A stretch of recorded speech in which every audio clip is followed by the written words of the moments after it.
ተናስተልን ጀነራል ቃል ሰላም መሳይ እንዴት አለ እንዴት ሰነበት ከደና ነው ወይ ያው ቀደም ሲል ያስተዋወቅኳቸው ርዕሰ ጉዳዮች ዋናዎቹ ቢኖሩም ሌሎችንም ነገሮች እናነሳለን እንደው የዓለምንም ሁኔታ በትንሹ ብንቃኝ ምክንያቱም ባንድሚው በሌላ እየተከሰተ ያለው መካከለኛው ምስራቅ ላይ ያው የኢትዮጵያንም አጠቃላይ ሁኔታ ተጽዕኖ መፍጠሩ አይቀርም አብይ አህመድ እንዳለው እነሱ ጋር ጦርነት ሲኖር እኛ ደግሞ ከዚህ ጦርነት እንዴት መጠቀም እንችላለን የሚል በቅርቡ ያቀረበውን ገለጻ ታስታውሳለን እነሱ ስለተጨነቁ እኛ እንጨነቃለን እነሱ ስለተደሰቱ እኛ እንደሰታለን ማለት አይደለም ነገር ግን እነሱ ጋር ጦርነት ካለ ከጦርነቱ እንዴት መጠቀም እንችላለን የሚል ንግግር በቅርቡ ማድረጉ የሚታወስ ነው ለማንኛውም ከዚህ ርዕሰ ጉዳይ እንጀምር በዓለም አቀፍ ደረጃ ዓለም አይንና ጆሮ በአሁን ሰዓት መካከለኛው ምስራቅ ላይ ነው ምናልባት ነገ የዓለም አጠቃላይ አካሄድ ስርዓት ይቀየራል የሚልም ነገሮች በስፋት እየተነሱ ነው ጉልበተኞች እንደፈለጉ የሚሆኑበት የተባበሩት መንግስታት ሁሉንም አባል ሀገራት በኩል ይዳኛል ተብሎ የሚጠበቀው ተቋም ግን ወደ ጎን ገሸሽ ተደርጎ ሌላ ጉልበተኛ አካል የፈለገውን የሚያደርግበት ዘመን መጣ የሚል ስለመጪው ዓለምም ስጋት የገባቸው ወገኖች ከወዲሁ ብዙ ነገር እየተናገሩ ነው ያሉትና ለማንኛውም አጠቃላይ ክስተቱን እንዴት እየተከታተልክ ነው ኢንጂነር ይልቃል ከሱን ጀምር መሳይ በድጋሚ አመሰግናለሁ ስለጋበዝከኝ ከዚያ ቀጥዬ ከኛው መንደር ልነሳና አሁን ይሄ ያልከውና ስልጣን ላይ ያለው ሰውዬ ተናገረ ያልከው ስለ ውጭ ግንኙነትና ስለ ሀያላን ፍልሚያ በመሰረቱ ደንበኛ ደፋር አላዋቂ መሆኑን የሚያሳይ ነው ዓለም አሁን እንደዚህ ጠባብ በሆነበትና አንድ ቦታ የሚነሳ ነገር ዓለምን ሁሉ በሚያዳርስበትና ሉላዊነት በሚባለው ዓለም አንድ መንደር በሆነበትና ወይም በግሎባላይዜሽን ዘመን ውስጥ ዓለም በንግድ በሰላም በጸጥታ እጅግ የተያያዘ በሆነበትና በፍጥነት ግንኙነት ባደገበት ዘመን ላይና ኢኮኖሚውም ሆነ ግንኙነቱ አጠቃላይ ምንድነው በመረጃ ግንኙነት ቴክኖሎጂ እድገት ላይ በተመሰረተ ዘመን ውስጥ አንድ ቦታ የሚደረግ ነገር ወይም አንድ ሀያልና ሌላኛው ሀያል ሲጣሉ እኛን አይነካንም ከዛ ውስጥ ማትረፍ ነው የሚለው እንደው መችስ የድንቁርና ጥግ ሆኖ ነው የሚታየኝ ባጭር አነጋገር ማለት ነው አሁንኛ የነሱን አላዋቂነትና ቦታውን ያለመመጠን ባህሪ ስንናገር እኛንም የጨዋነት መጓደል እንዳያስመስልን እንጂ አንድ ኢትዮጵያን የሚያክል ሀገር የሚመራ ሰውና በዚህ ዘመን ለዛውም ደግሞ አዲስ ትውልድ ነው ብሎ የሚያምንና ኒው ጄነሬሽን ቴክኖሎጂ ምን እንደሆነ የዓለም አቀፍ ግንኙነትና የገንዘብ ምንጭ እንዴት እንደሚሰራ ለሚያቀሰው ይሄ አይነቱ ንግግር ከዲፕሎማሲ ዕውቀትም የምንገኝበትን ከቲንግ ቴክኖሎጂም በቅጡ ባለማወቅ ሁለተኛ ደግሞ ኢትዮጵያ የምትገኝበትን ሁኔታ ያለችበትን ሁኔታ የወደፊቱን ነገር ተጠንቅቆ መራመድ ሲገባ እንዲህ አይነቱ ንግግር እንደው ደንበኛ ጋጦጥነትን ጭምር ነው የሚያሳየው ካራክተር ዴቪዝንም ያሳያል ይሄንን ካልኩኝ በኋላ በአጠቃላይ በዓለም ላይ ያለው ነገር እንግዲህ እንደምታየው እዛ አካባቢ ያለው ነገር በጣም 20% የሚሆነው የነዳጅ ምንጭ የሚገኘው ከዛ ነው ያንን መስመር መዘጋቱና በአጠቃላይ ደግሞ እዛ አካባቢ ያለው ሚድል ኢስት ያለው ሀገሮችን ሁሉ ያነካካ ነገር መፈጠሩ በቱሪዝምም በንግድም እንደዚሁ በነዳጅ ኃይል ስርጭትም አጠቃላይ በዓለም ሰላም ላይም ያለው ችግር በጣም ሁሉንም የሚነካ ሆኖ ተገኝቷል አሁን በአጠቃላይ በአውሮፓና በአሲያን ካንትሪስ አካባቢ ያለው የስቶክ ማርኬት ሁሉና የነዳጅና የተፈጥሮ ጋዝ ዋጋ በፍጥነት እያደገ ከመንግስታት አልፎ የግለሰቦችን ህይወት ሁሉ በፍጥነት በሚነካበት ሁኔታ አደጋው መጥቷልና ይሄ እጅግ አደገኛ የሆነና ቶሎም ይቆማል ተብሎ የማይታሰብ ነው ሁለቱም ዋና ተፋላሚ ኃይሎች በእስራኤልም በኩል ሆነ በኢራን በኩል ያለው የፖለቲካ አመለካከት ረጅም ታሪክ ያለውና የባህልም የሃይማኖትም የስልጣኔም ፉክክር ያለበት ስለሆነ እንዲህ በቀላሉ አንዱን የሚያሸንፍበትና በቅርብ ውጤት የሚመጣ አይመስለኝም ኢራኖችም ላላቸው የዓለም አረዳድ የስልጣኔ መሰረት የራሳቸው ታሪክና ካምላክ ጋር ገናኝተው ስለሆነ ነገራቸውን የሚያዩት እንዲህ በቀላሉ በአካላዊ ጥቃት ብቻ ነገሩ በፍጥነት የሚፈልገው ውጤት በኃይል ሚዛን ብልጫ ብቻ ይገኛል ብሎ ለማለት ያስቸግራል። በሌላው ወገን ደግሞ በእስራኤልም በኩል የህልውና አደጋ ነው ለመንግስታችን እውቅና የማይሰጥ ለመኖራችን ሁሉ አደጋ የሆነ መንግስትና ከክርስቶስ ልደት በፊት ሁሉ በታሪክ ያለንን የቦታ ባለቤትነት የሚነሳ ስለሆነ የህልውና ትግል ነው ብለው ያሉት ነውና በአጠቃላይ እንዳልኩ ከሃይማኖትም ከተፈጥሮ የመኖር መብት ጋርም ተያይዞ የመጣ ነገር ነው። ስለዚህ ይሄ ነገር በአንድ ኢኮኖሚና የፖለቲካ ግጭት የመጣ ስላልሆነ ሰፋ ያለ የስልጣኔ ግጭትም ሆነ የሰርቫይቫል ጥያቄ ሆኖ የተነሳ ነገር ስለሆነ በአንድ ጊዜ አሁን በቅርቡ በሚታየው ነገር ብቻ ቶሎ ይቆማል ብሎ ለማለት አይቻልም። ስለዚህ ይሄንን ሂደት ደግሞ ተጠንቅቆ ማየትና እንደው ከተራ የኃይል ሚዛን ሽሚያ ብቻና እንደው በወቅታዊ መግለጫ በመስጠት ብቻ ማየት የሚያስፈልግ አይመስለኝም። የዓለም ሀያላን ሀገሮች እንዴት ያዩታል? የአሜሪካ ፖለቲካ እንዴት ይሰራል? አሁን ያለው ወርልድ ኦርደር በምን ሁኔታ ያያለ ነውና አዳዲስ አዳጊ ሀገሮችስ እንዴት ያዩት ነው የሚለው ብዙ ነገር የተከማቸበት ነገር ስለሆነ በጥንቃቄ በጥሞና ያዩ መራመድ ያስፈልጋል ብዬ ነው ማየው። መሳይ ይልቃል እንግዲህ ያው አብይ አህመድ በጉዳዩ ላይ የሚይዘው አቋም ምን ይሆናል የሚለውን ብዙዎቻችን ስንጠብቅ ነበር። እስካሁን ይፋዊ በሆነ መልኩ በአገዛዙ ሚዲያዎች ወይም ደግሞ በአገዛዙ የተለያዩ መንግስታዊ ተቋማት የተገለጸ የብልጽግና አቋም የለም። ነገር ግን ሁለት ሀገራት በዚህ ጦርነት ውስጥ በዚህ ግጭት ውስጥ ቀውስ ውስጥ በአንድም ይሁን በሌላ እየተመቱ በኢራን እየተመቱ ካሉት ሀገራት ውስጥ ኩዌትና ኳታር አብይ አህመድ ለመሪዎቻቸው ስልክ መደወሉንና እንዳናገራቸው ሀዘኑን እንደገለጸ ከነሱ ጎን እንደሚቆም በስልክ ከመሪዎቹ ጋር መነጋገራቸውን የነዚህ ሀገራት ሚዲያዎች ናቸው የገለጹት። ሚዲያዎቹ ገልጸዋል። ስለዚህ እነዚህ ሚዲያዎች ያቀረቡት ነገር ትክክለኛ ነው ብሎ መውሰድ ነው የሚቻለው። በአብይ አህመድ በኩል እስካሁን ይህን ነገር ስለመናገሩ ማረጋገጫ ማስተባበያም አልተሰጠም። አብይ አህመድ እንግዲህ አቋም ይዘዋል። በሀገራቱ ላይ ኢራን የምትፈጽመው ነገር ተገቢ እንዳልሆነ ይህንንም ከጎናቸው ቆመው እንደሚያወግዝ ነው የገለጸው። እስካሁን እንግዲህ ደሞዝ ከፋይ የሆነችው የአብይ አህመድ አገዛዝ የተባበሩት አረብ ኤሚሬትስ ናት። ከፍተኛ ጉዳት የደረሰባትም አንዷ የተባበሩት አረብ ኤሚሬትስ እንደሆነች ይታወቃል። ነገር ግን ከተባበሩት አረብ ኤሚሬትስ በኩል አብይ አህመድ መልእክት ስለመለዋወጡ ወይም ደግሞ የሀዘን መልእክት ስለመላኩ የተሰማ ነገር የለም። ምናልባት አብይ አህመድ አቋም በአንድም ይሁን በሌላ ያለያዘው ወይም ደግሞ እንደዚህ በጎን ይፋዊ ባልሆነ መልኩ ሀዘኑን የሚገልጽበትና አቋም የሚይዝበት ሁኔታን እንዴት ታየዋለህ? ከዲፕሎማሲ አንጻር ከአንድ የመንግስት ቁመና እንዲህ አይነቱ ነገር ወጥ ያልሆነ እንዲሁ በጀርባ የሚደረግ በፊት ለፊት የማይታይ ነገር ግን አደገኛ በሆነ መልኩ ደግሞ ሌሎች መልእክቶችን የሚያስተላልፍበት ሁኔታ እንዳለ ነው የምንሰማውና እዚህ ላይ እንደው አጭር አስተያየት መስጠት ከተቻለ። እንግዲህ እንደምታውቀው ነው እኮ አሁን ኢትዮጵያ ውስጥ ያለው መንግስት ብዙ ነገሮችን የሚሰራው በተደጋጋሚ ካንተም ጋር እንደተነጋገርነው የማታለልና የማምታታት ተደብቆ የማለፍ እንጂ በአገር ደረጃ በደንብ ታስቦበት በማለባያዎች ተጠንቶ ረጅም ጊዜ የሚራመድ እንደተጨባጭ ሁኔታው ደግሞ የሚከለስ አቋም ይዞ በውጭ ጉዳይ ፖሊሲ የሚመራ ሀገር አይደለም እና ዛሬ እቺን ብናገር ምን ይባላል? በዚህ ፎቶ ምን አተርፋለሁ?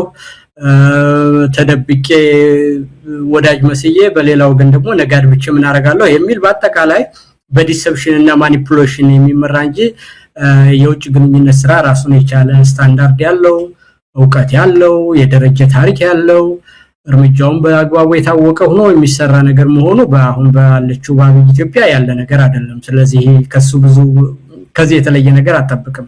ማታለል ነው፣ አንዱን ካንዱ ማጋጨት፣ በጀርባ መሄድ፣ ፊት ለፊት ወዳጅ ነኝ ብሎ በጀርባ በኩል ሌላ ማለት ነውና መሆን የነበረበት እና ላይመንትም ሆነ ከጉዳዩ ገለልተኛ ሆኖ መቆየት ወይም ደግሞ በመርህ ደረጃ ይጠቅመኛል ካለ ባንድ ወገን እንደው ፕሪንሲፕልን መሰረት አድርጎ በጣም ከርተሲና ምንድነው የሀገርን ሁኔታ በሚመጥን መልኩ መርህ ላይ አተኩሮ ሐሳብ መናገር ይቻላል።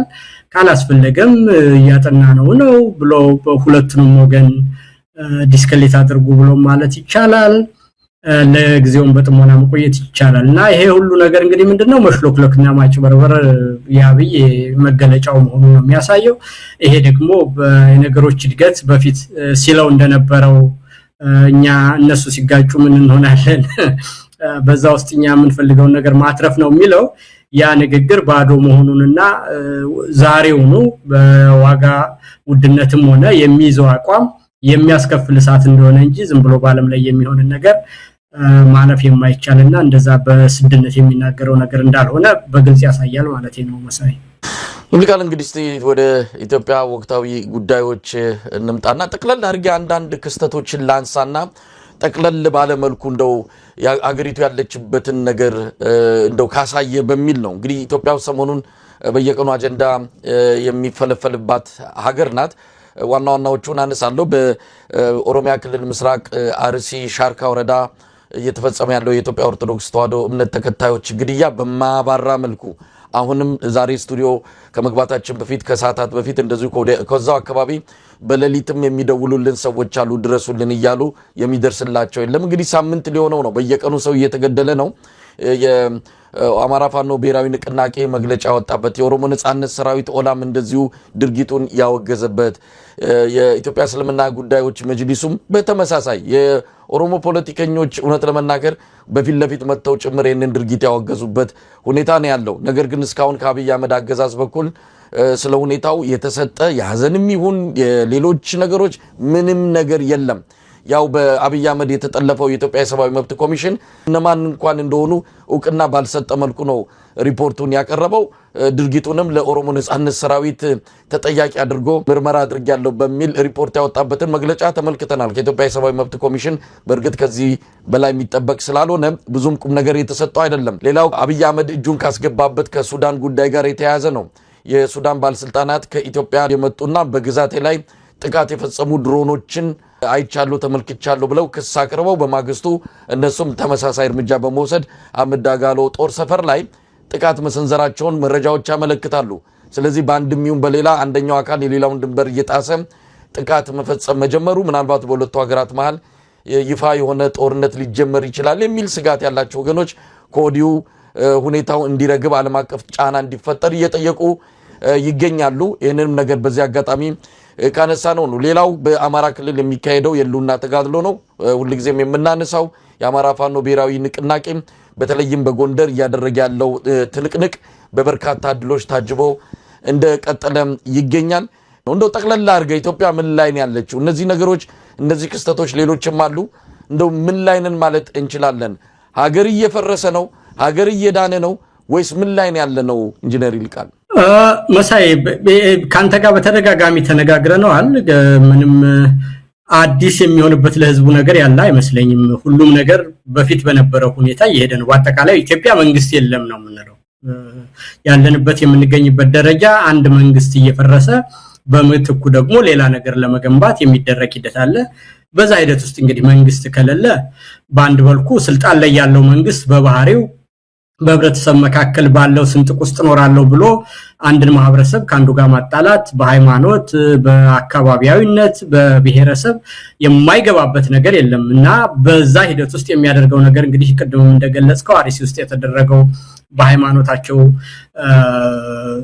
የኦርቶዶክስ ተዋሕዶ እምነት ተከታይ የሆኑ ሰዎችን በምን ያህል ሁኔታ አሰቃቂ በሆነ ሁኔታ እየታረዱ ነው ይሄ አንድ ቀን ሁለት ቀን የሚባል አይደለም በተከታታይ በአሰቃቂ ሁኔታ እየሆነ ነው የሚደንቀው ነገር ደግሞ መሳይ ይሄ ሁሉ ነገር ሲሆን እንግዲህ በየትኛውም አካል ይደረግ በቃ ዝም ብሎ የተደራጀ ጥላቻ አክራሪ የኦርቶዶክስ ጥላቻ ያለበት ይሁን በመንግስት የተደረገው ይሁን በማንም ይደረግ ይሁን መጀመሪያ መንግስት የሚባለው አብይ የሚባለው እየተብለጨለጨ የሚታየው ይሄንን ስራ ሊሰራ ነው ይሄንን ስራ ካልሰራ መንግስት ምን ያደርግልናል ነው ወይስ አለ ወይ አብይ መንግስት ነኝ ማለት ይችላል ይሄንን እያደረገ አንድ ሰው በእምነቱ ምክንያት የሚታረድ ከሆነና ሞኖፖሊ ኦፍ ቫዮለንስ የመንግስት ነው ተብሎ መንግስት ተብሎ የተመሰረተበትን የመጀመሪያውን ስራ ካልሰራ አብይ መንግስት ነኝ እንዴት ብሎ ሊል ይችላል ስለዚህ አለ እንዴት ሊባል ይችላል ለፊት የሚታገሉትንና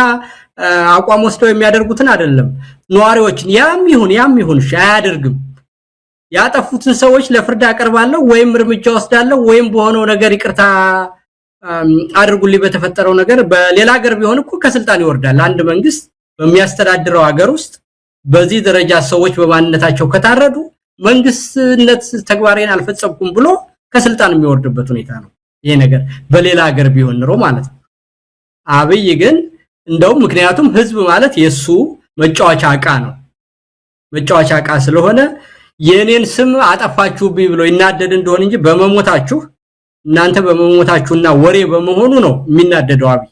ለምን የሱ ንግስናና የሱ ክብር ወሬ በመሆኑ እሱ ስለሚረብሽ። ስለዚህ አሁን ኢትዮጵያ ውስጥ መንግስት አለና ድሮ በመናውቀው የመንግስት አሰራር የመንግስት ስልጣን የሚመነጨው ከህዝብ መሆኑ የህዝብን መብት እስካላከበረ ድረስ ደግሞ ያ ኮንትራት በጊዜውም ሆነ ባለጊዜው የሚወርድ መሆኑን የሚያሳየው የመንግስት አስተራር አሁን ኢትዮጵያ ውስጥ የለም መሳይ ቶታሊ የለም። እና እነዚህ አሁን አንተ ያልካቸው ማሳያዎች ሁሉ አጠቃላይ የሆኑት ነገሮች የመንግስት አለመኖርንና ለዛ ደግሞ ቶሎ ብሎ መንግስትን የመተካትን ኃላፊነት የመስራት ስራን ሴንስ ኦፍ አርጀንሲው በጊዜ ለኝም መንፈስ መሰራት እንዳለበት በግልጽ ያሳያል የሚል ነው። እኔ አጠቃላይ ግምገማያ በዛ ደረጃ እንጂ በተናጠል የኑሮ ውድነቱንም ብታየው አጠቃላይ አሁን አንተ የገላለጽካቸው ከጎረቤት ጋር ሊፈነዳ ያለውን ጦርነትን ብትየው አገር ውስጥ ያሉትም ለህሉና የሚታገሉት ኃይሎች ያስመዘግቡ ያሉትን ኃይልና እንዲሁም በጋራ ለመስራት እየፈጠሩት ያለውን ነገርም ብታየው በኑሮ ውድነቱ ደረጃ ያለውን ብታየው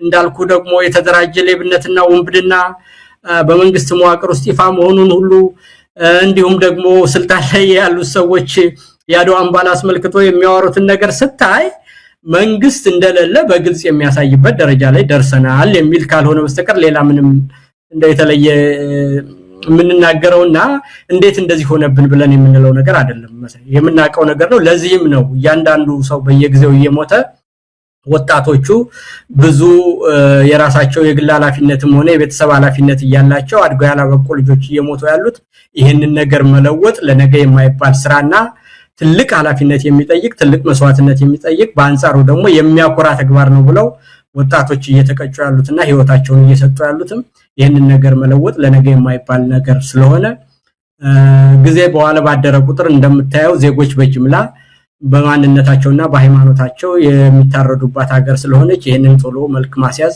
ተቀዳሚ ስራ ሆኖ ብቻ መሰራት ያለበት ይመስለኛል እንጂ በመንግስት ደረጃ ከጎረቤቶቹ መጣላቱ በሱ ላይ ያለው ነገር ሁሉ ያመጸ ዙሪያውን ጎረቤት እንዳነቀው መሄጃ እንደጠበበው ለማነሳሳት ብሎ የሚጠቀምበት ነገር ሁሉ ፕሮፓጋንዳው ሳይነሳ የሞተ እንዳለ በይፋ የምናቀውና እናንተም ደጋግመን የተነጋገርንበት ስለሆነ እንደው ያብይን ባህሪና ያደረገ ያለው ነገር ብዙ ለመናገር አፒታይት የሚሰጥ አይደለም መሳይ። እንግዲህ ኢንጂነር ቃል ሰሞኑን አብይ አህመድ በትግርኛ ቋንቋ ቃለ መጠይቅ ሰጥቷል።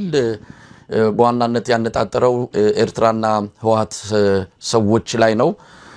እንግዲህ የትግራይን ህዝብ አንጀት ለመብላት ይመስላል። እኛ ምንም አላረግናችሁም። ምናልባት ቃለ መጠይቁን ካልተከታተልኩም አንዳንድ ዋና ሐሳቦችን አነሳለሁ። በዋናነት የተፈለገው በትግራይና በህወሓቶችና በኤርትራ ሰዎች መሃል ተፈጠረ የተባለ ግንኙነት አለ ጽምዶ የሚባል ያንን አፈርሳለሁ ብሎ ብዙ ነገሮችን ሞክሯል።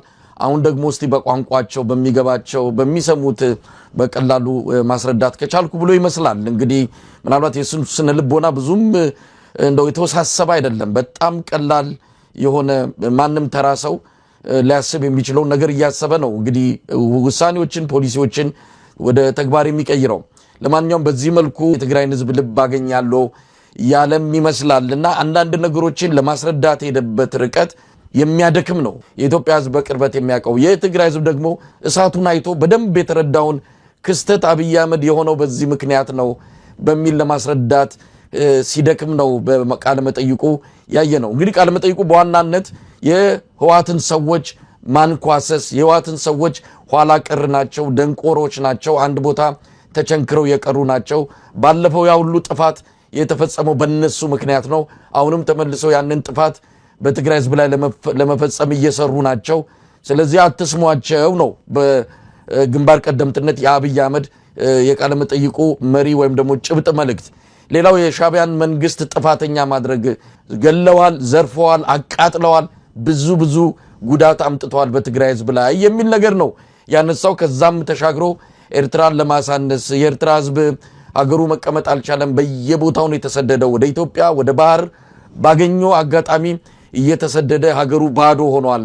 አንድ ዩኒቨርሲቲ ማይባልም ያላቸው የሚል የኤርትራን አጠቃላይ ሁኔታ የማሳነስና የማኮሰስ ነገር ነው ሲናገር የነበረው። እንደው በአጠቃላይ ከቃለ መጠይቁ አነሳስ ጀምሮ የተጠቀመበት ቋንቋ በፈለገው ቋንቋ ማስተላለፍ ይቻላል። ግን ለምን አሁን ላይ እንደምንሰማው ከሆነ የትግራይ ኃይሎች የአብይ አህመድ ወታደሮች ትግራይ እንዳይገቡ ከልክለዋል።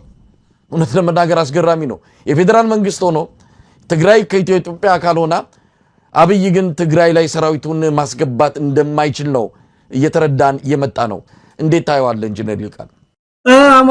መሳይ እንግዲህ እንደምታውቀው አሁን እኛ የምንናገረው ስለ ራሳችን ሀገርና ስለ ጦርነትን ይዞ አዝሎ የሚመጣ ሁኔታ ነው የምንናገረውና ያ ስለሆነ ብዙ በደስታ የምንናገረውና እንደው አቃለን የሰውየው መጥፎ ባህሪ ብቻ ያወቅነውም ቢሆን የመጣነው ሰውዬ ባህሪ በማቃለልና ባህሪውን በመግለጽ ብቻ የሚሆን አይደለም። ያ ይዞት የሚመጣው ጦስና አሁንም በአገር ላይ ያደረገ ያለው ከባድ ስለሆነ ከዛም በኋላ ጦርነት የሚባለው ነገር በራሱ በባህሪው የሚያስከትለው ጦስና ጣጣ እስካሁንም እየደረሰብን ያለው ነገር ወደፊትም ሊደርስ ያለው በጣም ከባድ በመሆኑ በዛ ደረጃ ያሳዝነኛል።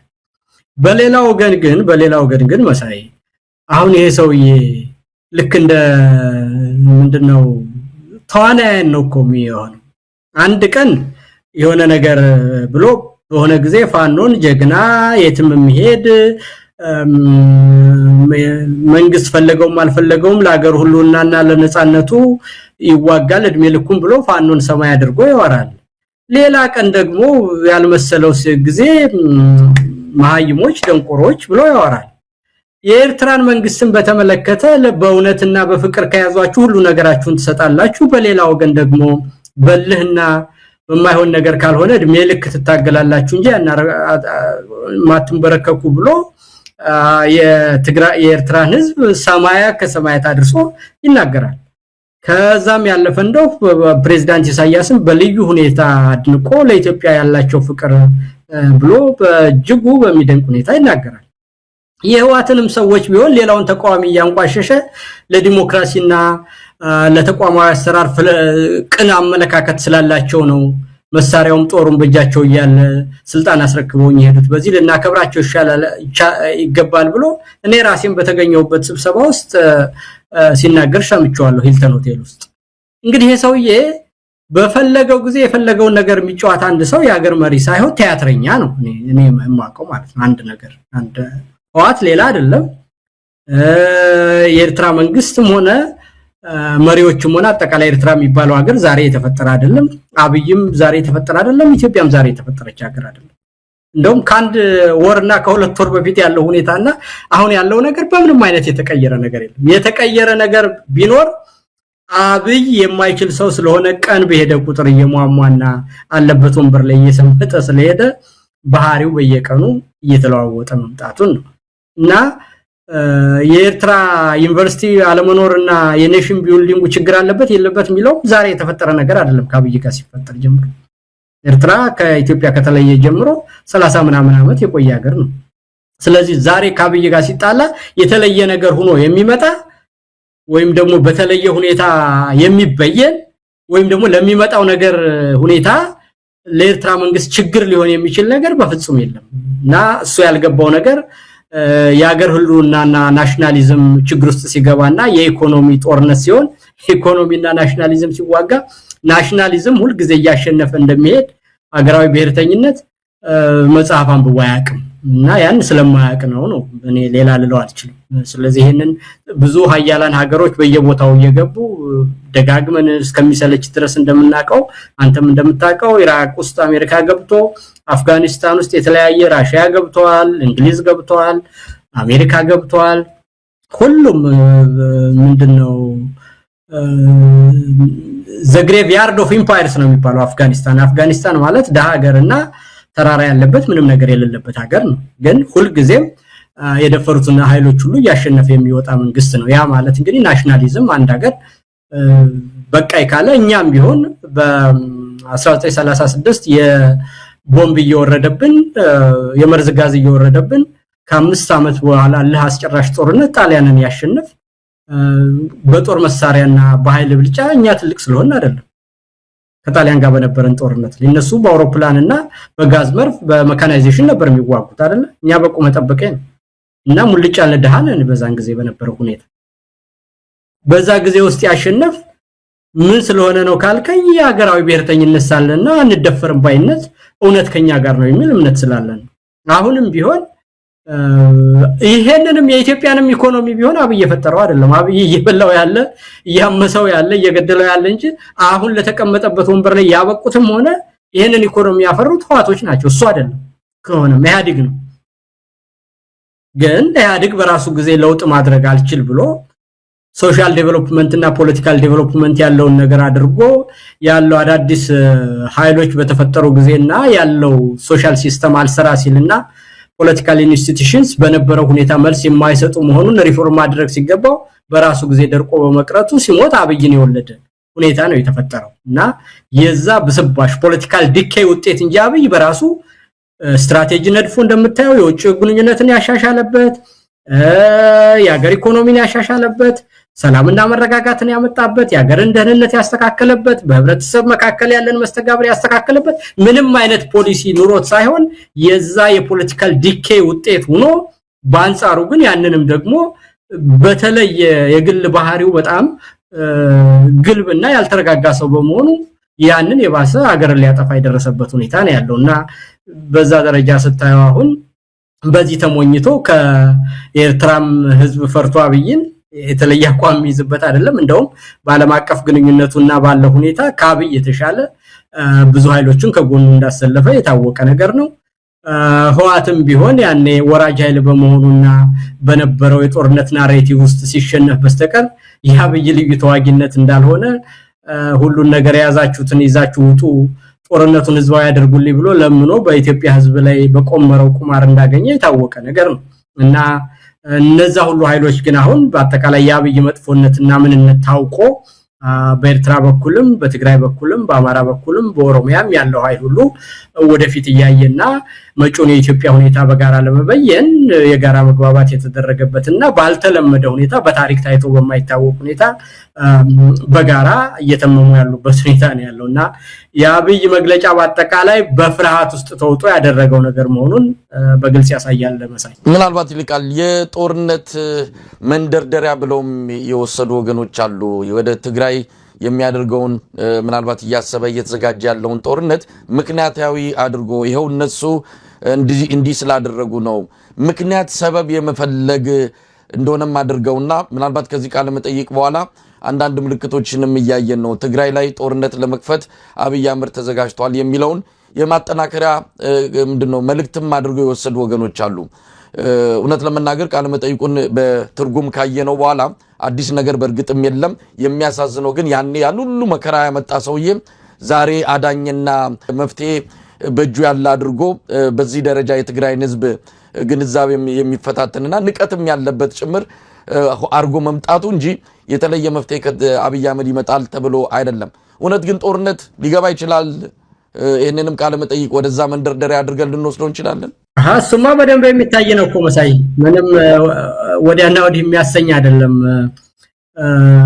ፈርቷል ያለ ጥርጥር ምክንያቱም እሱ የለመደው በትግራይና በአማራ መካከል ያለው ገደል ስንጥቁ ሁሉ ጊዜ እየሰፋ የተጋጩ እንዲኖሩለት እንዲሁም ደግሞ በትግራይና በኤርትራ መካከል ያለውንም መጫወቻ አድርጎ ያለውን ቁስል ያሻሸ ለሱ መኖሪያ ለማድረግ የኦሮሞንም ህዝብ አንዴ የሰሜን ኃይል መጣልህ ያለ ሊያስፈራራ ሌላ ጊዜ ደግሞ እኔ ከለለው ይሄንን ስልጣን ታጣላችሁ ያለ ያደናገረ በዛ ውስጥ ሊኖርበት የፈለጋቸው የመኖሪያ ስንጥቆች ሁሉ እየተደፈኑ ስለሆነ በዛ ውስጥ ተጨንቋል ግን ያንን ለማስፈራራትም ሆነ በውጤት በጠመንጃ ለውጣዋለሁ ለማለት የያዘው ሪቶሪክ በግልጽ የሚያሳይ ነው አሁን እኮ ኤርትራን ለመውረር የሚያደርገው ነገር ሁሉ በአደባባይ አንዳንድ ሰዎች እንደሚነግሩኝ እኔ እነሱ ሚዲያ ልከታተለው ባድዋ ባል የሚደረገው ከበሮ ድለቃ ልክ መጨረሻ አካባቢ በደርግ ዘመን የነበሩት ፕሬዝዳንት የኢትዮጵያ መሪ መንግስቱ ኃይለማርያም ሲናገሩት የነበረውን ነገር አይነት ንግግር ነው። ልክ ተማሪዎችን መጨረሻ አካባቢ ዩኒቨርሲቲ ተማሪዎችን ለማዝመት ሲናገሩት የነበረውን አይነት ንግግር ነው አሉ ባለስልጣኖቹ በየቦታው የሚናገሩትና እንግዲህ ያ ዘመን ሌላ ነው፣ አሁን ያለው ሁኔታ ሌላ ነው። ከሁለት ዓመት በፊት የነበረው የኃይል አሰላለፍ የሚታወቅ ነውና በዛ የሚያነሳሳው ህዝብም ሆነ የህዝብ ግንኙነት ስራ የለም። ግን ጦርነት ለማድረግ እንደፈለገ ሞቢላይዜሽኑም አለ። መሳሪያ ለመግዛት የሚያደርገውን ነገር ሁሉ በይፋ ያም እንደ ኃይል ማሳያ እንደ ሾው ፎርስ እንዲቆጠርለት በይፋ የጦር ስምምነት ያደረገ ሁሉ አዘርባይጃን ያለው ሁሉ ነገር ያደረገው አትችሉኝም መጣሁላችሁ ነው ለማለት ነው። ያም አልበቃ ካለው በሚያውቁት ቋንቋ በሚል አንተ ቅድም እንዳልከው ኦሮሚያም ሄዶ ተናግሯል። ለትግራይና ለኤርትራ ህዝብም ደግሞ በትግሬኛ ልናገር በሚል እንግዲህ ትንሽ ጦርነቱን ሳደርግ ያንን ተከትሎ የሚመጣ የድጋፍ መሰረት ምናልባት ባገይ በሚል ነው። ግን ጦርነቱ በዚህም ተባለ በዛ በዚህ ደረጃ ያለ ነገር ዝም ብሎ እንደዚሁ ተደርበብ እንዳለ ለረጅም ጊዜ መቆየት አይችልም። ያለው ነባራዊ ሁኔታ አንድ አይነት ነገርን ይላል። አንድ አብይ ልብ ገዝቶ የኢትዮጵያን ችግሮች ከኢትዮጵያ የፖለቲካ ኃይሎች ጋር ከሁሉም የህብረተሰብ ጋር ውይይት አድርጎ መፍትሄ መፈለግ ነው አይደለም። ይሄ ደግሞ በምንም አይነት በአብይ ባህሪ 8 ዓመት ሙሉ እንዳየነው ያሉትን የሀገሪቷን ችግሮች ህዝብን ለመሰንጠቅና ለማጣላት የበለጠ ይጠቀምበታል እንጂ አንዱንም ችግር እስካሁን ድረስ ካየናቸው የተለያየ ኮሚቴ አቋቁሟል፣ የተለያየ ነገር አውርቷል፣ ስለተለያዩ ችግሮች ቁስል ያሻሸ ስለሁሉም ነገር አውርቷል። ስለ ኢትዮጵያና ኤርትራ ስላለው ድንበር በተለያዩ አካባቢዎች ስለሚኖረው የህብረተሰብ ክፍል በትግራይና በአማራ መካከል ባሉት መሬቶች በእነዚህ ሁሉ ነገሮች ያሉ ጥያቄዎችን ራሱ ሊጠቀምባቸው ከመፈለግ በስተቀር አንዱንም ነገር ሳይፈታ ይኸው 8 ዓመት ኖሯልና ችግሮች እስካሉ ድረስ ደግሞ እነዚህን ችግሮች እንደማይፈታ 8 ዓመት ታይቷል። እነዚህ ችግሮች ደግሞ እያሉ ዝም ብሎ በሰላም መኖር እንደማይቻል የትግራይ ህዝብ እንደምታውቀው በረሃብም እየተሰቃየ ልክ በጡጦ እንደሚረጭ በስሪንጅ ነገር እያደረገ እየሸመቀቀ ለመግደል የሚያደርገው ነገር እስከ ዛሬ ድረስ ዜና ሲሰማ ደሞዝ መክፈል ሁሉ የማይቻልበት ደረጃ ላይ ደርሷል የሚል ነገር ነው የሰማሁትና በአማራና በኦሮሚያ ላይ በይፋ ጦርነት አውጇል። ከጎረቤቶቻችን ጋር ሁሉ አጠቃላይ እንግዲህ ካልወረርኳችሁ እያለ ከኤርትራ ጋር ሁሉ ጧት ማታ የሚያደርገውን ነገር ታያለና ይሄ ነገር ሁለት ምርጫ ነው ያለው። አንድ በተለየ ምክንያት በጦርነት ጨርሰዋለሁ ብሎ እሱም አደረገው ሆነ በሌላው ተነሳ መደረጉ አይቀርም። ሁለተኛው ነገር ደግሞና ቀናው መንገድ ካለ አብይ ልብ ገዝቶ መፍትሄ ይፈልጋል የሚል። ይሄ ደግሞ እንግዲህ አብይ ዛሬ ሌላ ሰው ሆነ ካላልን በስተቀር በሰላማዊ መንገድ ችግሮችን አድሬስ አድርጎ ከልብ ተቀብሎ ያንን ነገር ማድረግ ተጠያቂነትም አለ በዚያ ውስጥ። በባህሪውም ለዛ አይነት ነገር ዝግጁ የሆነ ሰውና እውነትን የሚጋፈጥ ሰው አይደለም። መፍትሄ ማግኘት የሚቻል ስላይደለ በእኔ እምነት ቅድም እንዳልኩ ስለ ሀገራችን ስለምንዋራ ጦርነት የሚያስከትለው ጉዳት በሂደቱ ማንም ያሸንፍ ማን የሚመጣው ጠባሳና የሚሞተው ህዝብ የራሳችን ሰው ነው በግራ በቀኝ የሚያመጣው ጠባሳ ደግሞ ሁሉ ጊዜ ተሸክመነው የምንኖረው ነገር ስለሆነ በደስታ የምንናገረው ነገር አይደለም እንጂ እውነታውን ስንጋፈጥ ግን ጦርነቱ የማይቀር ነገር መሆኑ የታወቀ ነው። መሳይ ጀነራል ቃል እንግዲህ በቃለ መጠይቁ ላይ ያነሳቸው አንድ ሁለት ነገሮች ምናልባት በተለይም ከህግ በላይነት ጋር በተያያዘ የህግ በላይነትን ስለማይቀበሉ ነው ህዋቶች የሚል ነገር ያነሳበት አሁን ችግሩን ለመፍታት የሽግግር ፍትህ ገለልተኛ በሆነ የሽግግር ፍትህ አማካኝነት ነገሮች እንዲፈቱ ምናደርገውን ጥረት ሁሉ ህዋቶች እንደማይቀበሉ ለህገ መንግስቱ እንደማይገዙ ለምርጫ ቦርድ ውሳኔዎች እንደማይገዙ ይሄን ሁሉ ይጠቅሳል። በሌላም የሆነ ጅላቸው ደግሞ የሌላ ሀገር ጣልቃ ገብነትን ጎትተው ያመጡ ናቸው። ይሄ ከፍተኛ ወንጀል ነው። ሌላ ሀገር በእኛ ጉዳይ ላይ እንዲወስን የሚያደርግ በሩን ከፍተውታል የሚልም ያው ሌላ የለም እንግዲህ ኤርትራ ናት። ኤርትራ ደግሞ እንግዲህ ወደ ኋላ መለስ ብሎ የሱንም ውሳኔና የሱንም ድርጊት መፈተሽ የሚገባ ነው። ነገር ግን ምንም እንዳልተፈጠረ በሁሉም ወንጀሎች ዋና ተጠያቂ እሱ መሆኑ የኢትዮጵያ ህዝብ እየተረዳ ባለበት በዚህ ወቅት ላይ እሱ ግን ህዋቶችን ተጠያቂ ያደረገበትን ነው ቃለ መጠይቅ ነው የሰጠው። እንደው በቃለ መጠይቁ ያነሳውን አንድ ነገር ምናልባት ከመፍትሄም አንፃር አንተ እየጠቀስከዋልና እሱን ላንሳው። በኢትዮጵያ የሚስተዋሉ አንዳንድ ግጭቶች ምንጫቸው መፍትሄ ያጣ ስርዓት የወለዳቸው መሆናቸውንና እነዚህ ችግሮች በውይይት መፍታት እንደሚገባ ጠቅሷል ይላል። እንግዲህ የመንግስት ቴሌቪዥን የዜና አድርጎ ያወጣውን ነው የምንመለከተው። የሰሜኑ ጦርነትም ቢሆን የራሱ ልዩ ባህሪ ቢኖረውም ከሀገራዊ መዋቅሩ የተለየ ችግር ተደርጎ ሊወሰድ አይገባም። ሀገሪቱ የሚታዩ ግጭቶች በምርጫ በፍርድ ቤት ወይም በወታደራዊ መንገድ ብቻ ዘላቂ መፍትሄ ያገኛሉ ተብሎም አይታመንም ነው። እንግዲህ ይሄ እምነቱ ወደ ብሔራዊ ውይይት ወደ ምክክር ካልመጣም በስተቀር በማንኛውም በኃይልም ሆነ በሌላ መንገድ መፍታት አንችልም ነው። ለዚህ ማን ነው ማነቆ የሆነው? ይሄ ነገር እንዳይመጣ ኢትዮጵያውያን የምርም ተነጋግረው ካንጀታቸው አውርተውና ተመካክረው ለውጥ እንዳያመጡ እንቅፋት የሆነ ማን ሆነና ነው ዛሬ ኢትዮጵያ ችግር የሚፈታው በዚህ መልኩ ነው የሚል ምናልባት እንዲህ አይነት አቋም ይዤ መጥቻለሁ የሚል ነገር አንስቷል። ይህንንስ እንዴት ታዋለ? እውነት አብይ አህመድ የፈጠራቸው ችግሮች አይደሉም የኢትዮጵያ ዋና በዚህ ወቅት ላይ የተከመሩ ተደራርበው የመጡ በአለፉት ዘመናት የነበሩትና አሁንም ድረስ የተሻገሩ ችግሮች ይኖራሉ።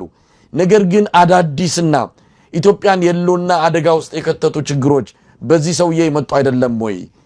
ምን ማለቱ ነው? 100% እንግዲህ ይሄን እንዳልኩ ነው።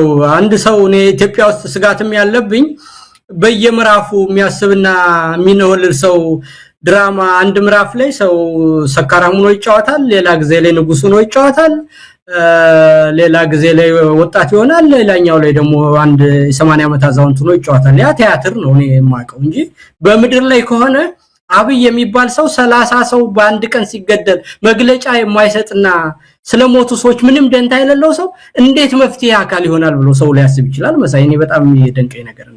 እኔ እንደው አሁን አንተም እኮ ይሄንን ስታወራ ለኔ እውነቱን ለመናገር እንትን የለኝም። ምንድነው በዚህ ደረጃ መነጋገር ምንድነው አቅም ያንሰኛል ማለት ነው።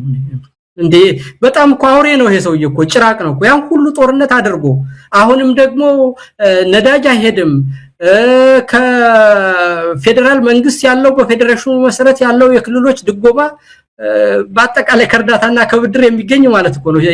የመሪዎች ምንድነው ደግነት አይደለም እኮ ለትግራይ ህዝብ የሚሄደው የፌደራል በጀት ማለት የራስ አስተዳደር አለ፣ የጋራ አስተዳደር አለ። በዛ መሰረት የክልሎች የሚደርስ በፌደራል የሚተዳደሩ ስራዎች ስላሉ በዛ መሰረት የሚደረግ ድልድል እንጂ በአብይ ደግነትና አንዱ ለአንዱ እንትንድነው ምጽወታ የሚሰጠው ገንዘብ አይደለም። ያንን ሁሉ አግዶ በተለያየ መንገድ በፕሮፓጋንዳ ልዩነት እየሰነጠቀ እየኖረ ነገሩ ጠበቅ ባለበት መስሎ አሁንም ልባችሁን ፍቱና ቀበቷችሁን ፍቱና ተታለሉልኝ እኔ በላያችሁ ላይ ሲጨፍር ልኑር እንደማለት እኮ ነውና እና እኔ ይሄንን ነገር ምለው የኢትዮጵያ ህዝብ መቁረጥ አለበት።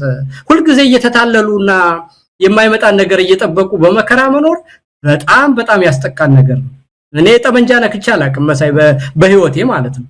ግን የማይሆን ነገርና እውነታው ደግሞ ያንን የግድ ካለ መውጫ መንገዱ ያ ብቻ ይሆናል ማለት ነው እንጂ አብይ አሁን ደግ ሰው ሆኖ ዛሬ እስከ ትናንትና ድረስ እንደው እውነተኛ ሰው መሆኑን ለማሳየት ሰው ሲሞት እንደሰው አያሳስብም? ነገ ይሄንን ነገር ባለመናገር በታሪክ ፊት እንደው የሚመጣው ነገር ነውር ነው በልጆቼ ብሎ እንደው 3 መስመር መግለጫ ማንን ገደለ መሳይ? እና እንዲህ አይነት ሰው ስለ ህዝብ እኩልነት፣ ስለ ራስን ማስተዳደር፣ ስለ ፍትህ፣ ስለ እውነት መሰረት ኑሮት አሁን ይሄንን በኢትዮጵያ ውስጥ ጥንቅጥ ነገርና ያንዣበበ ቀጠናዊ ይዘት ያለው ነገር አብይ ይፈታዋል ብሎ የሚያስብ ሰው አለ? ቀድሞ ነገር ለምን ይፈጠራል? እስቲ አማራ ላይ ጦርነት ለምን ያውጃል? በኦሮሚያ ውስጥ ያለው ነገር በእንጭጩ በተግባባበት ሁኔታ መፍታት እየቻለ ይሄን ያህል ሰፊ መሬት እስከሚያካልል ድረስ ከየት መጣ? ምንም ነገር እኮ የታጠቀ ሰው አብይ እስከሚመጣ ድረስ በኢትዮጵያ ምድር ላይ አንድ ታጥቆ የሚንቀሳቀስ እዚህ ግባ የሚባል ነገር የለም። ኤርትራ ውስጥ ከነበሩት 200 እና 300 ሰዎች ታጥቀው ካሉ ከሚባለው ይሄ እንግዲህ እናንተ የኖርንበትና የምናውቀው ታሪክ ነው። አሁን ይሄ ሁሉ ህዝብ ታጥቆ አማራ ውስጥ ይሄ የምታየው፣ ኦሮሚያ ውስጥ ይሄ የምታየው፣ አንድ ክልል በሙሉ በዚህ ደረጃ ትግራይ በዛ ደረጃ ሆኖ በአፋር የምታየው ነገር፣ በቤንሻንጉል የምታየው፣ በጋምቤላ የምታየው፣ በሶማሌ የምታየው ነገር ደቡብ ኢትዮጵያ በየጊዜው በየአካባቢው በሚኖር ግጭት የሚሞተውን ሰው ሁሉ ኢኮኖሚው በዚህ ደረጃ ሆኖ በጎረቤቶቻችን አጠቃላይ ያልተጣለው አንዴ ነው። ታዲያ ይሄ ሁሉ ነገር ባንዣበበበት ሁኔታ በቴሌቪዥን በትግረኛ ዛሬ ስለወራ ይችን ቃላት ተናገረ እንዲህ ለማለት ነው እያለ የሚተረጉም ሰው ካለ ራሱን እያታለለ ነው ማለት ነው። የነገሮች እድገት ነው። አንድ ነገር ፖለቲካል ዴቨሎፕመንት የራሱ ባህሪ ያለው አንድ ነገር ከየት ተነስቶ ወዴት ይሄዳል መጨረሻው ምን ይሆናል የሚሉት ነገሮች በግልጽ የሚታዩ ናቸው። አንድ እኔ ግልጽ የሆነልኝ ነገር የትግራይ ሊቃንና አመራሮቹ በሚገባ ተረድተውታል። ቅርብ ጊዜ ያማኑኤልን ቃለ መጠይቅ አይቼዋለሁ ከቴዲ ሮት ጋር ያደረገው ስለ የተኩስ አቁም ስምምነት ምንነትና ዓለም አቀፍ ባህሪያት በግልጽ ሲናገር አይቼዋለሁ። አንድ ተስማምተው ወደ ተሻለ ነገር ያን የተኩስ አቁም ስምምነት ወደ ፖለቲካ መፍትሄ አሳድገውት ወደ መፍትሄ ሊሄድ ይችላል። ሁለት ደግሞ ያ የተባለው የተኩስ አቁም ስምምነት ስላልተከበረ ተመልሶ ወደ ጦርነት የሚገባበት እድል ሁለት ናቸው ምርጫዎች ነው ያለው። ያንን ግን በማይበት ጊዜ አሁን ወደ ሰዓት በሚባለው የወታደራዊ ቋንቋ ወደዛ ደረጃ የደረሰበት ነው። ለጦርነት ሞቢላይዜሽኑ በፍጥነት ተካሂዷል። የሚጀመርበትን ሰዓትና ሁኔታ ካልሆነ በስተቀር የጦርነት ዝግጅት እንዳለና ባንድ በሆነች ምክንያትና አጋጣሚ ጦርነቱ ሊፈነዳ እንደሚችል በትግራይ በኩል ያለው ነገር ግልጽ ዝግጅትና ሊመጣ እንደሚችል የማወቅ ነገርና ነገሩን የመተንተን እንዳለ ተረድቻለሁና በዚህ ደረጃ እኔ እንደውም አንዳንድ የሚያሳዝኑኝ ከሱ ጎን ነው ይሄንን ነገር ወዲያ ያያሉ በአብይ በኩል መፍትሄ ይገኛል ይያሉ መጀመሪያ የኤርትራ መንግስት ጦርነት እንደሚያነሳ አድርገው አረ የኤርትራ መንግስትኛን ጦርነት አንተ ጋር በተደጋጋሚ እንደው የሚወርበት ምክንያታዊም ነባራዊም ፖለቲካዊም ታሪካዊም ምክንያት የለውም። የኤርትራ መንግስትኛን በጦርነት ሊወረን የሚችል የለም። ስለዚህ የኢትዮጵያና የኤርትራ ጦርነት ካለ በአጠቃላይ በአብይ ወራሪነት ነው። እሱንም በግልጽ ነግሮናል ብለን ስንናገር በተደጋጋሚ ይሉ የነበሩት ነጌታቸውም ሆነ ጀነራል ጻድቃን የሚነሳው ጦርነት የትግራይን የጦርነት አውድማ ለማድረግ ነው። ሻቢያም ከትንኮሳ ያቆም ይያሉ መግለጫ ሲሰጡ ነበር። አሁን ግን ሻቢያ ምንም የሚያነሳው ጦርነት የለም። አብይ ተነስቶ ሊወር ስለሆነ ትግራይ የጦርነት አውድማ ቢሆንም ችግር የለብንም ይያሉ በትግራይ ላይ እርምጃ ይወሰድልን ይያሉ የሚያወሩት እዚህ ያሉ ሰዎች ሆነዋል ማለት ነው። ይሄንን እና እኔ እንደውም የሚገርሙኝ ይሄን ያህል የጦርነት አውድማ ሆኖ ሲደበደብ አብይ የጦርነት አውድማ ቢያደርገው የትግራይ ምድር ምንም ችግር የለውም። ሻቢያ ያደርጋል ብሎ ነበር። ሻቢያ ካላረገ ግን ችግር የለውም። አብይ ሲያደርግ ግን በቃ መቀበልና እንደውም አብረን ማድረግና ጦርነቱን ማሳጠር ነው የሚገባን ብለው ያንን ጦርነት ራሳቸው ሲገላቸው ከነበረ ሰውና ሲያሳዳቸው ከነበረ ጋር ሆኖ መልሰው ትግራይን የጦርነት አውድማ ማድረግ እኛ ካደረግነው ችግር የለም ሻቢያ ቢያደርግ ነበር አታደርጉ ያልናችሁ እንጂ እኛ የጦርነት አውድማ ብናረጋችሁ ግን ከአብይ ጋር ሆነን ችግር የለም ብለው ከአብይ ጋር ሆነው የሚጀጃሉ ኋላ ቀር ቁሞ ቀር እድሜ ልካቸውን ከነሱ ጋር አይደለም የኖሩት። ሲሸነፉ ተባረው አብይ ጋር ጥገኝነት ጠይቀው መተው ኋላ ቀር ምናምን ይላቸው። እነሱ ኋላ ቀር ከሆኑ ወጣቱ የነሱ ሊቀመንበር ሆኖ ጌታቸውን ገፍ ሲል እድሜ ልኩን የኖረው ከነሱ ጋር ምን ሊባል ነው? ኋላ ቀር እንደውም እሱ ነው። ስልጣንና አንተን ፈልጎ ከነሱ ጋር እስከዛሬ ድረስ እስከሚያባረሩት ድረስ እነሱ ጋር ነበር። ኋላ ቀር መሆናቸውን ያወቀው አብይ ጋር ሲጠጋ ነው። እና ይሄ የሚያሳዝነኝ ይሄ ነው። እንደውም ጦርነትን ልክ እንደ ጨዋታና እንደ ውሃ መረጫጨት አይተው የትግራይ ህዝብ በሙሉ ዛኔ ያለው አሁን ብትወደውም ባትወደውም የትግራይ ህዝብና ቲዲኤፍ ነው ስልጣን ላይ ያለው፣ ህዋት ነው እዛ ስልጣን ላይ ያለው። ከዛ ኃይል ጋር የሚደረግን ጦርነት ከኋላ ቀርነትና ከምናምን አድርጎ ለአብይ ጦርነት የፖለቲካል ፍሬሚንግ ሲሰራ ይውላል ማለት ነው። ከጎረቤቶቻቸው ጋር ሁሉ የተጣላውን ያንን የአብይን ቆሻሻ ፖሊሽ ያደረገ ኢትዮጵያን ለጦርነት ያሟሟቃ ይገኛል ማለት ነው። እና ይሄን እንደ ቀላልና እንደ ተራ ነገር እንዳያደርጉት በአጠቃላይ ከትግራይም ህዝብ ከአማራም ህዝብ ከኦሮሞም ህዝብ አጠቃላይ ከኢትዮጵያ ፍላጎት በተቃራኒ በመጨረሻው ሰዓት ከአብይ ጋር ቆመው የድራማው መጠናቀቂያ ላይ ትልቅ ክደት የፈጸሙና በወንጀል የሚጠየቁ መሆናቸውንም ይሄንን እንደው ሊያውቁት ይገባል ብዬ ይሄንን እንደው መናገር ስለፈለኩ ነው። መሳይ ኢንጂነር ሊቃል አብይ አህመድ ቲያትረኛ ነው የሚለውን ቃል ምናልባት በደንብ የሚያሳይ የአጭር ቀናት የአብይ አህመድ እንቅስቃሴ መለስ ብሎ መቃኘት የሚያስፈልግ ነው። ወለጋ ሄደና በኦሮምኛ ቋንቋ ሰሜኖቹ ሊመጡ ነው፣ ቢላዋ ገዝግዘው የኦሮሞን ህዝብ ሊያርዱ ነው።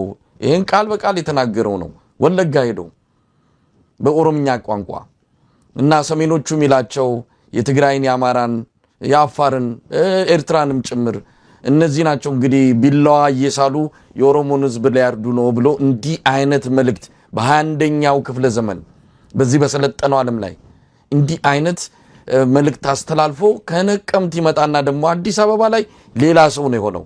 የትግራይ ህዝብ ጋር ይመጣና ደግሞ ብልጽግና ነው ለናንተ ሁሉን ነገር ያመቻቻ ያለው እናንተን እዚህ መቀመቅ ውስጥ የከተተው ይሄ ህዋት የሚባለው ቆሞ ቀር ቡድን ነው ይላል ደግሞ ለአማራም ሌላ ቋንቋ ለእንደዚህ አይነት ተዋናይ ብቻ የሚገልጸው አይደለም ግን እዚህ ላይ መጠንቀቅ የሚገባውና በጣም ማስመር የሚገባው ሰው እየሞተ ነው አብይ አህመድም በተናገረ ቁጥር ሰው እያለቀ ነው እንዲሁ ዝም ብሎ ቲያትረኛ ነው ብሎ ምታልፈው ነገር አይደለም ሰው የሚያልቅበትን ትርክት ነው እየጠመቀ ግጭት በኢትዮጵያ ማል እየፈጠረ ያለው እንደው ከዚያም አንፃር መመልከት የሚገባል እሱ ወለጋ ደርሶ ሲመጣ የተፈጠረውን እናቃለን ዛሆሮ ጉድሩ በተለያዩ አካባቢዎች አሁን ትልቅ ሰባዊ ቀውስ ተፈጥሯል ሄዶ ከሚሴ ሄዶ ሲመጣ ከሚሴ ከእንደገና ለሁለተኛ ጊዜ አደጋ ውስጥ ነው ያለችው መንደሮች እየተቃጠሉ ነው እሱ እግሩ ረግጦ ሲወጣ የሚፈጠር የሚከሰት ነገር አለና እንዲሁ ዝም ብሎ ቲያትረኛ ነው እዚህም እዛም ቋንቋውን ይቀይራል እንደ ጭብጨባው እንደ መድረኩ አቋሙ ይቀያየራል ብለን ምናልፈው አይደለም ሰው እየሞተበት ስላለ ነው እንደው በዚህ አጋጣሚ አንተም ነካክተከዋል የሶስቱ ኃይሎች በተለይ በዋናነት የህወሓት የፋኖና የኦሮሞ ነጻነት ሰራዊት እንደው በይፋ ያልወጣ ትብብርን በመግለጫም በተለያዩ ያቋም ያብሮነትና ያጋርነት ስሜቶች አንዳንድ ነገሮች እየተስተዋሉ ነው ያሉት በቅርቡ አቶ አማኑኤል አሰፋ የህወሓት ምክትል ሊቀመንበር በይፋ ነው የአማራ ህዝብ የዘር ማጥፋት ድርጊት እየተፈጸመበት እንደሆነ የገለጹት እንደውም እኛ ተባብረን ፋኖን እንድንወጋ ግብዣ ቀርቦልን እንቢ ብለናል ከብልጽግና ብሎ በይፋ ገልጾታል የኦሮሞ ነጻነት ሰራዊት በተለያየ መልኩ የአጋርነትና የአንድነት መልእክት ያስተላልፋል አሁን አርሲ ላይ በተፈጸመው የኦርቶዶክስ እምነት ተከታዮች ላይ ይሄን አጋርነቱን ያሳየው አማራንና ኦሮሞን ለማጋጨት የተጠመቀ ግጭት ነው ሁላችንም ከዚህ መጠንቀቅ አለብን ብሎ ነው እንግዲህ የኦሮሞ ነጻነት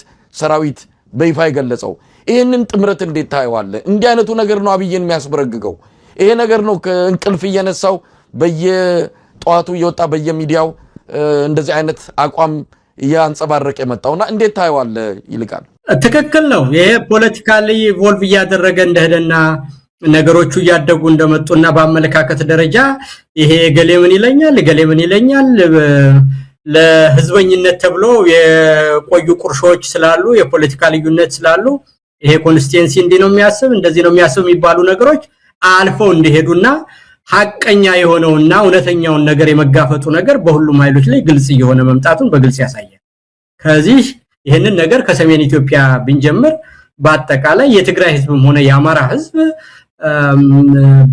የህሉና ትግል እንዳጋጠመው የኤርትራ መንግስትና የኤርትራ ፕሬዝዳንት በይፋ በቃለ መጠይቅ ተናግረዋል አንድ በለልኝ በራሳቸው ቴሌቪዥን በይፋ በትግራይ ህዝብም ላይ እየደረሰው ያለው በአማራ ህዝብም ላይ በኦሮሞ ህዝብ ላይ ያለው ነገር በይፋ በግልጽ ተናግረዋል ይሄ መጀመሪያቸው ነው ያሉኝ የትግራይ ሰዎችን በይፋ በትግራይ ህዝብ ውስጥ የሚደረገውን ጭፍጨፋ አውቅና ሰጠው በአደባባይ ሲናገሩ የኤርትራ ፕሬዝዳንት ኢሳያስ የመጀመሪያ ጊዜ ነው ይሄንን የምትረዳው ምንድነው በአቋም ደረጃ በይፋ ነገሮች አቋም እየተያዘባቸው መምጣታቸው ነው የሚያሳይ ማለት ነው እንደዚሁም ደግሞ በትግራይ በኩል ስለ አማራ ህዝብና ስለ አማራ ኤሊት አጠቃላይም በጋራ ስላሉ ችግሮች ሲነገር የነበረው እስከዛሬ በጋራ መግባባትና መተማመን ያለ ቢመስልም በይፋ የህወሓት ሊቀመንበርም የቲዲኤፍ ፋይሎችም በትግሬኛ ለኮንስቲትዩንሲያቸው ቀደም እንዳልኩ አንዱ እንዲሰማ አንዱ እንዲሰማ ልካብይ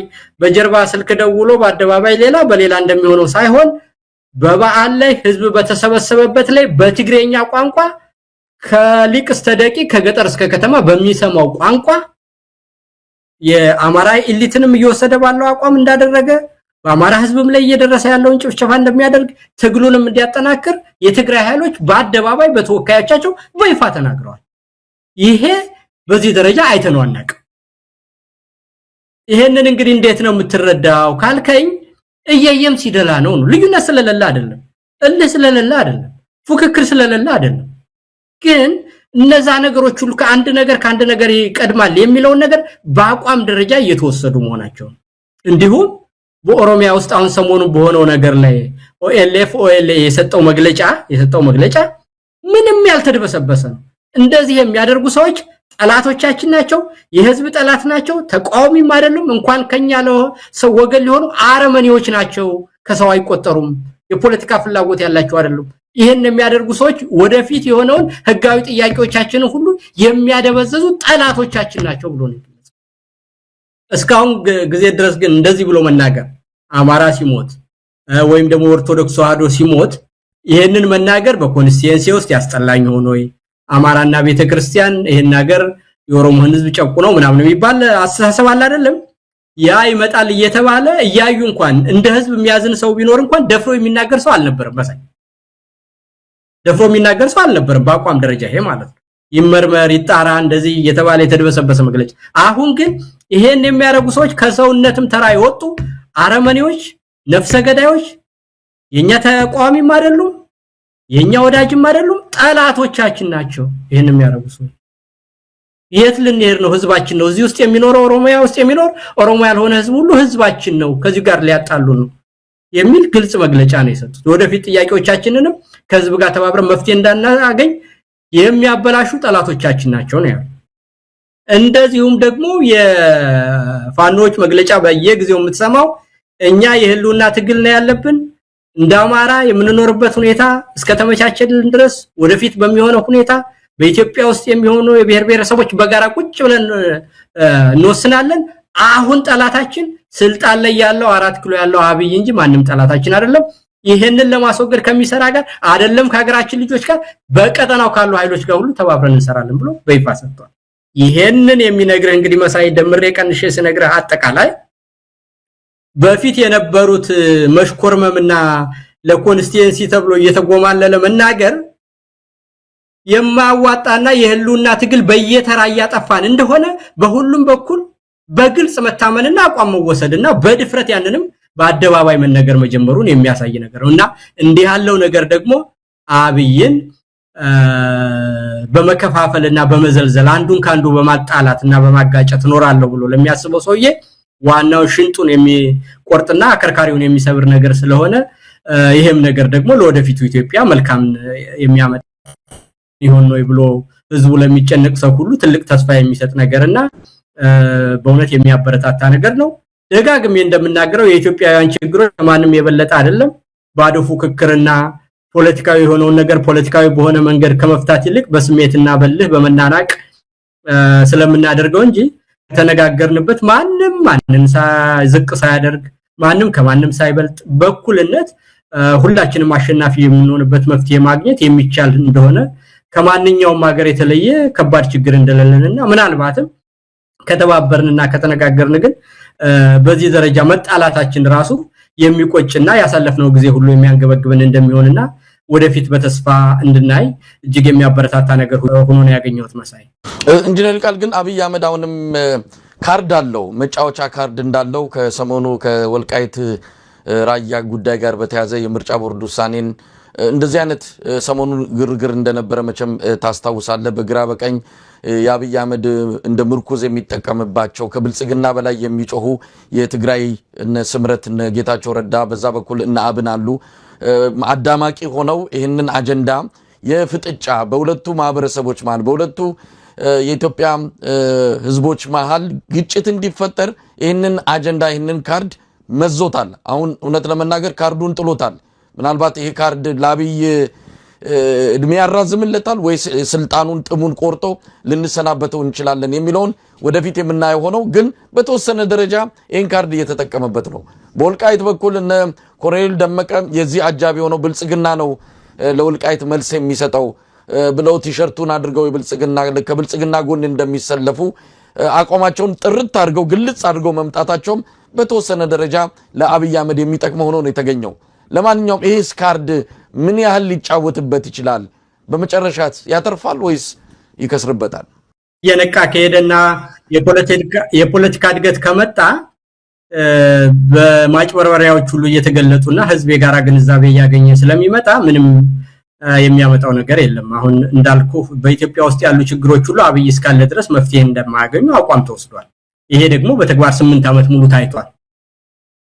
ያሉትን ነገሮች ሁሉ ልዩነቶችን በአውራጃዊነትም በብሔረሰብም በሃይማኖትም ህዝብን እየከፈፈለ በይሄ ፓትሮኔጅ እና ክላይንትሊዝም ያለበትን ስርዓት መስርቶ በትናንሽ ጥቅም ላይ የተመሰረተ እንጂ ሐሳብ ያለውና በፖለቲካ የሚያድግ ድርጅትም ሆነ ግለሰብ በፖለቲካ እንደሌለ ለውጥ መምራት አንድ ሐሳብ ይጠይቃል ድርጅት ይጠይቃል ያመለካከት ሽግሽግ ይጠይቃል ኮንስቲትዩንሲ ይጠይቃል ይሄ ሁሉ ነገር የሌለው ነው መሳይ አጠቃላይ አሁን ይሄ ብልጽግና የሚባለው ስብስ ምንም በዚህ ግባ የምትለው በአገር ደረጃ የአገርን ችግሮች የሚፈታበት ሁኔታና የማህበረሰብንም እድገት ሆነ ያሉትን ችግሮች የሚረዳበት መንገድ በምንም አይነት እዚህ ግባ የምትለው ነገር የለምና አብይ ስልጣን ላይ እስካለ ድረስ እንደምናየው ይሄ ንግግር ብቻ አይደለም ክሊሼ እንዳይሆን ሁሉ ጊዜ ችግር እየተባባሰ መስማት የማንፈልገውን ነገር ሁሉ ጆሮ ጭው የሚያደርግ ነገር የምንሰማበት እንጂ መፍትሄ ስናገኝ አላየንም